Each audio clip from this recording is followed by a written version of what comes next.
Ассалаумағалейкум армағазақ, каналымызға қош келіңіз. Видеоролик турсында толығырақ мәліметке ие болды қаласаңыз, видео төмендегі бір ғана лайк және подписывайтесь етемелерін баса кетуді ұмытпаң. Ал онда біз бастадық.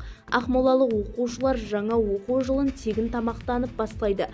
Өңірде жаңа оқу жылына байланысты бастауыш сынып оқушыларын тегін тамақпен қамтылады. Бұл туралы облыстық білім басқармасының басшысы Шоқан Оразалин мәлімдеді деп хабарлайды Ақмола облысындағы Бақтучка қызы тілшісі. Оның хабарлауынша, биыл білім беру саласындағы бюджеттен 216,3 миллиард теңгеден құрайды. Алдыңғы жылмен салыстырғанда 27%-ға өсті. Соңғы 3 жылда білім саласына бөлінетін қаражат 58,7-ден артып отыр. Мұндай артықтау өсім негізіндегі педагогикалық қызметкерлердің жалақысы менен белсенділігінің қосымша төлемдердің өсуіне байланысты болады. Бізді тамашалауды жалғастырыңыз, сау саламат болыңыз.